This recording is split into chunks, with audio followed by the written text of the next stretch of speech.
안녕하세요. 수아입니다. 이번 시간은 다음 생에 부부가 될 인연입니다. 이 이야기는 오래전에 어느 큰 스님의 법문을 듣고 제가 정리해 놓은 것입니다. 어느 젊은 보살이 큰 스님께 이제 상담을 하게 됩니다. 큰 고민거리가 생겼다는 것이죠. 그 고민은 남편과 절친한 친구분에게 알게 모르게 연심이 생겼다는 것입니다. 정말 큰일이죠. 그 친구분의 얼굴만 보면 가슴이 두근거리고 남편 찾는 전화를 대신 받을 때도 두근거렸다고 합니다. 그런데 이상하게도 그 친구분도 남편의 친구분도 그런 것 같다는 느낌이 들곤 했다는 것입니다. 그분은 다른 남편 친구에 비해 유독 자상하고 다정하게 그녀를 대해 주었다고 합니다. 마치 진짜 남편인 양 이것저것 챙기는 안부 전화도 자주 했다고 합니다. 그러니 그녀의 마음은 춘풍이 불듯 싱숭생숭하기만 했죠. 남편을 보면 죄를 짓다 들킨 사람처럼 당황하기도 하였으며 송구스러웠겠죠. 그래서 고민을 하던 그녀는 그녀가 다니는 절의 스님께 상담을 신청한 것입니다. 스님, 제 마음이 왜 이런지 모르겠습니다. 두려운 생각까지 든답니다. 어떻게 해야 제 마음을 다잡을 수 있겠는지요? 신부님에게 고해성사를 하듯이 자신의 그런 연모의 마음을 고백했던 것이죠. 그때 큰 스님께서는 이렇게 답변하셨다고 합니다. 보살님, 백일 기도를 한번 해보시지요. 그러면 마음이 다스려질 것입니다. 그래서 그날로 그녀는 백일 기도에 입재하여 참회 기도에 들어갑니다. 정신적인 간음도 간음이니 참회를 해야겠다고 생각한 것이죠. 그런 생각이 드는, 그런 마음이 드는 본인이 너무 괴로웠겠죠. 남편을 보면 죄책감이 느껴지고 이러면 안 되는데 이러면 안 되는데 하면서도 마음이 그렇게 달려가니까요. 그래서 매일 절에 나와 108배, 300배, 1000배 등을 하면서 참회를 하였다고 합니다. 부처님, 저의 이 삿된 마음을 다스리게 해 주옵소서. 그렇게 부처님 전에서 참회 기도를 하다 보니 조금씩 마음이 안정이 되어 가는 것 같았답니다. 시간이 흘러 100일이 다 되어가는 어느 날 그녀는 묘한 꿈을 꾸게 됩니다. 꿈속에 남편 친구 되는 그 사람과 같은 침대에 누워있는 모습, 그리고 침대 위에 달력이 걸려 있는데 그 달력의 날짜는 2100년이라고 쓰여 있었다고 합니다. 정말 놀라운 일이죠. 그래서 소스라치게 놀라며 꿈에서 깨어납니다. 그리고는 또 큰 스님께 달려가서 이 꿈 이야기를 하게 됩니다. 스님, 제가 어젯밤 꿈을 꾸었는데요. 다음 생에 그분과 부부가 될 인연인가 봅니다.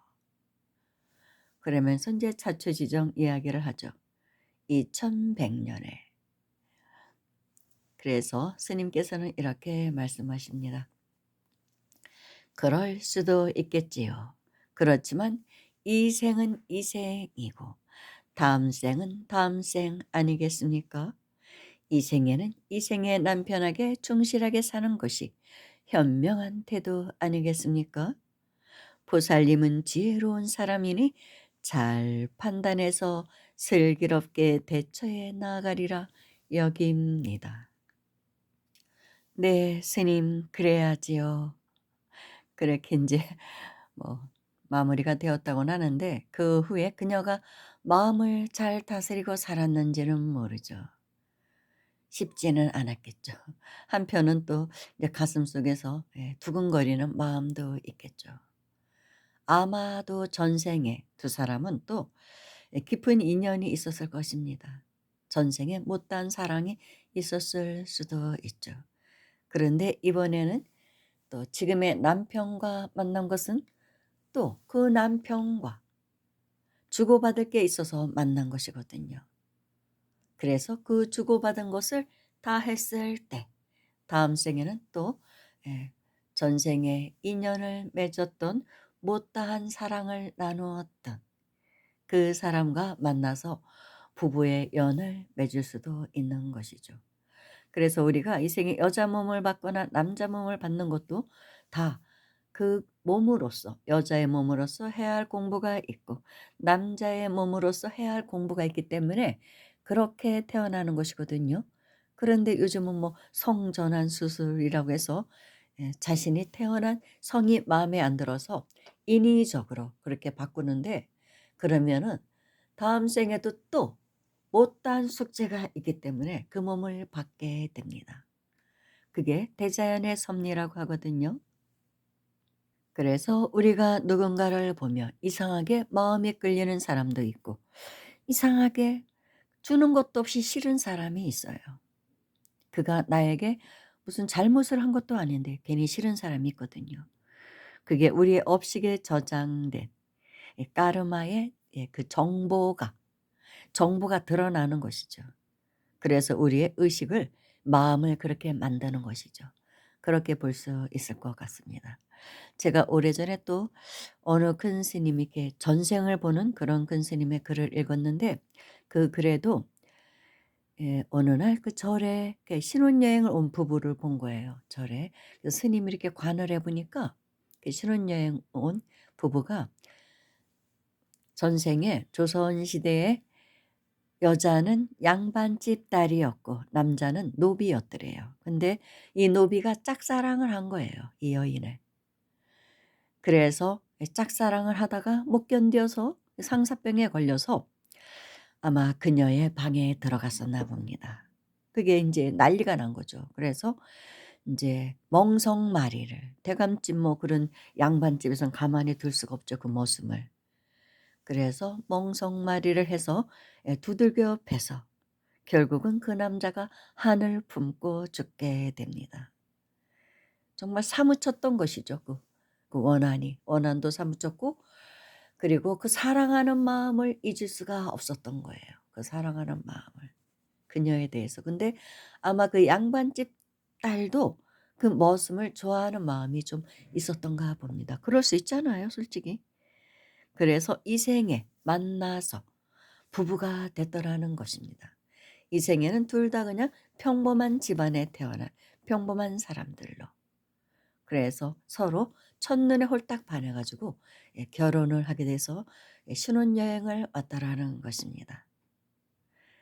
그렇게 인연이 그렇게 깊어지면 언젠가는 마음속에 깊은 그런 예 마음이 새겨지면 다음 생이든 다다음 생이든 언젠가는 만나서 그때 못다한 무언가를 푼다고 하죠, 부부가 돼서. 그 회포를 푸는 것이죠. 한도 많았을 때고. 그래서 부처님께서 "모든 괴로움은 집착에서 온다."고 하잖아요. 이걸 초월하기는 웬만큼 수행을 하지 않고는 사실은 힘들죠.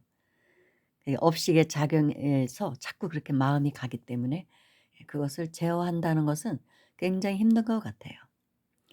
그런데 인제 큰 스님 말씀대로 이 생은 이 생이고 다음 생은 다음 생이니까 이 생은 이 생에 충실하고 살아가야 되겠죠. 또 그렇게 해서 남편에게 마음에 상처를 주며 또 그것을 또 풀어야 될 때가 오거든요. 이 생을 잘 마무리하고 갈 그런 이유가 있는 것이죠. 누구나 인연을 만나며 그 사람과 만나서 풀어야 할 그 숙제가 있고 또 그 사람을 통해서 공부해야 할 게 있기 때문에 만나는 것이라고 합니다. 특히 가족들은 '아 다 내 공부거리구나. 내 업의 화면을 보는구나.' 하고 일단 가족들과의 인연부터 잘 풀어가는 것이 현명한 삶의 길인 것 같습니다. 감사합니다.